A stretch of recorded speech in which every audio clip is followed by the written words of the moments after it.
When success becomes self-abandonment, welcome to Soft Girl Era, the sacred pause where high-achieving Black women unlearn survival, rediscover softness, and reclaim the joy, rest, and freedom they deserve without guilt, without apology, and without explanation. I'm your host, LeAnne Dolce, pronounced Dolce, like sweet softness whispered in French, and I'm your guide from burnout to boundaries, from doing to being, from strong to soft, and loving every second of it. Today, I had the extraordinary privilege of sitting down with Tiarra Whittney, a destiny coach who shares encouragement daily on social media and YouTube, helping people reinvent themselves through her work at coachtia.org. Tiara is making the world a better place by giving women permission to stop performing and start living, to stop proving and start being. Her insights are not just transformative, they are revolutionary, and I'm honored to share them with you today. Let me ask you something. How many of you have ever felt like you were winning on the outside but falling apart on the inside? How many of you have checked every box, climbed every ladder, carried every burden, and still felt empty? How many of you have been told you're strong, capable, unstoppable, and yet you're secretly exhausted, fragmented, and wondering if anyone sees the real you? Here's the truth Tiara shared with me, and it's a truth that will shake you. External success does not equal internal wholeness. Achievement without self awareness is not victory, it's a polished form of self abandonment. You can look fulfilled on the outside while slowly unraveling on the inside. You can be celebrated, admired, even envied, and still be lost. We live in a world that worships productivity.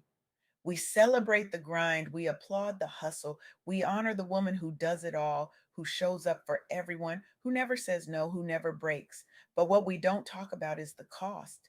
What we don't talk about is the woman who goes home after being everyone's hero and doesn't recognize herself in the mirror. What we don't talk about is the woman who has spent so long being strong that she's forgotten how to be soft. Tiara reminded me of something we all need to hear. Clarity matters more than popularity.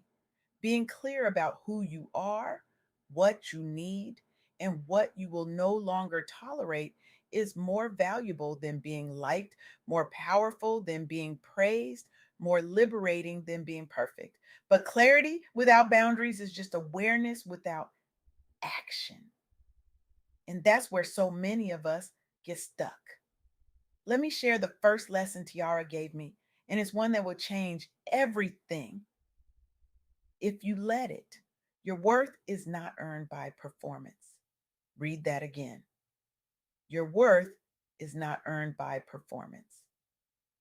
Many high achievers, especially Black women who have been conditioned to prove themselves in spaces that were never designed for them, confuse productivity with identity. They confuse service with value. They confuse being needed with being loved. But your value is inherent. It is not something you have to constantly prove. It is not something you earn by doing more, being more, or sacrificing more. It simply is. And yet we live like it isn't. We live like we have to justify our existence by our output. We live like rest is a reward we haven't earned yet. We live like saying no is selfish, like protecting our peace is weak, like choosing ourselves is wrong. And we burn out. We fragment. We lose ourselves in the process of trying to be everything to everyone. Tiara told me something that stopped me in my tracks. She said that leaders who carry community expectations without managing that pressure will burn out. And I thought about all the women listening right now who are the voice for their family, the backbone of their community, the glue holding everything together. I thought about the women who show up even when they're empty, who smile even when they're breaking, who lead even when they're lost. And I realized we've been taught that strength means never stopping. But real strength is knowing when to pause. Think about the woman who built an entire career on being dependable. She was the one everyone called, the one who never missed the deadline, the one who said yes when everyone else said no. She climbed the ladder. She earned the promotions. She made six figures. She had the corner office, the accolades, the respect.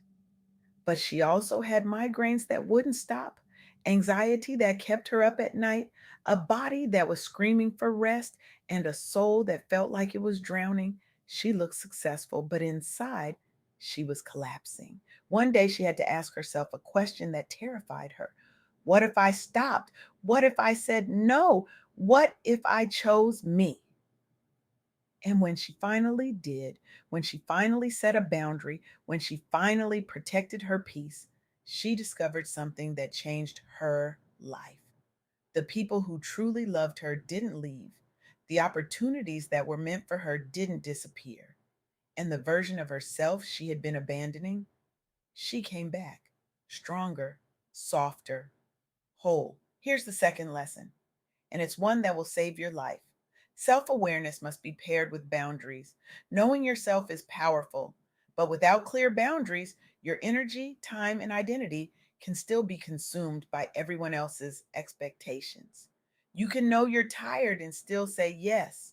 You can know you're overwhelmed and still take on more. You can know you're not okay and still pretend you are. Self awareness without boundaries is just self torture with a journal. Boundaries are not walls.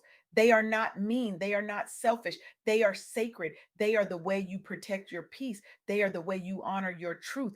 They are the way you say, I matter too.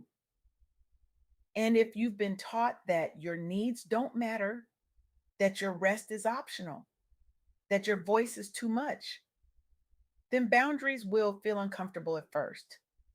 But discomfort is not the same as wrong.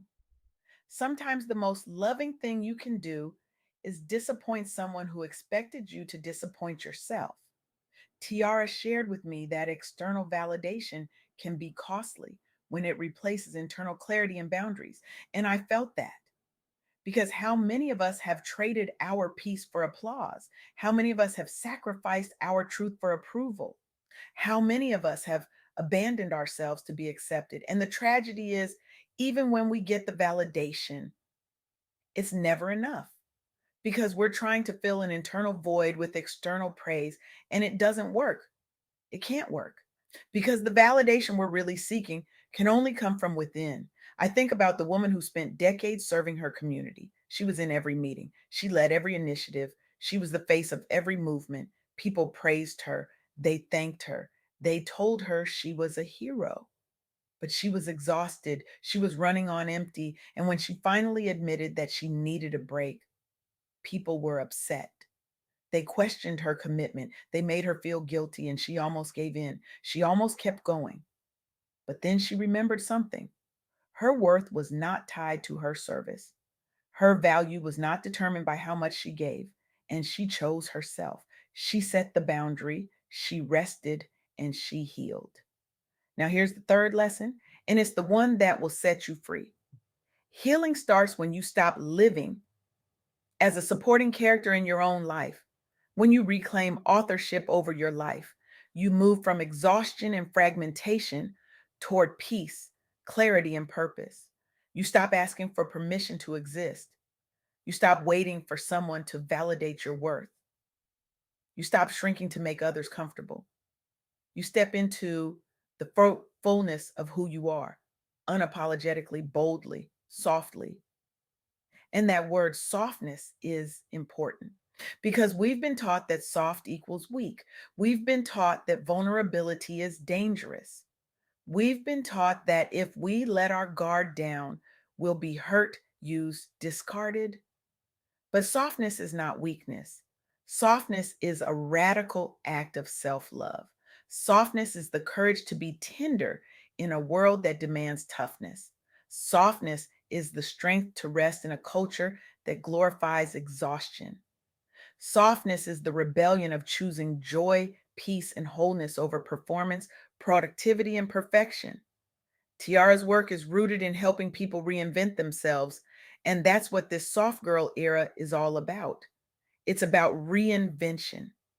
It's about releasing the cape. It's about redefining strength. It's about embracing softness. It's about healing in real time. It's about protecting peace, see, as a practice. It's about turning survival into something sacred. So let me ask you, but how are you learning to be soft in a world that taught you survival? What role, mask, or responsibility are you no longer willing to carry? How has your definition of strength evolved? What does your soft girl era look and feel like right now? What past wound are you still tending to? And what's helping? How are you actively creating space for joy, rest, and boundaries? How have you turned survival into something sacred or supportive for others? These are not easy questions, but they are necessary questions, because if you don't ask them, you'll keep living someone else's script. You'll keep performing someone else's version of success. You'll keep abandoning yourself in the name of achievement. Tiarra reminded me that if more people and organizations prioritize self-worth, clarity, and boundaries over performance and external validation, burnout would decrease and healthier leadership would grow. People would make decisions from identity rather than pressure, which would support more sustainable creativity, better relationships, and more grounded service. Imagine a world where leaders led from wholeness instead of woundedness. Imagine a world where success was measured by peace instead of productivity. Imagine a world where rest was not a luxury but a right. That world is possible, but it starts with you. It starts with the decision to stop living as a supporting character in your own life. It starts with the courage to say, I am building my life from my truth, not from other people's expectations. Here's what I need you to understand. You are not here to be strong all the time. You are not here to carry everyone else's burdens. You are not here to prove your worth. You are here to live, to heal, to grow, to rest, to be soft, to be whole. And that is enough. You are enough. So here's what I'm asking you to do right now. In this moment, I want you to pause. I want you to ask yourself this question. Am I building my life from my truth or from other people's expectations? And then I want you to take one step, just one. This week, protect your peace. Say no without guilt. Rest without explanation.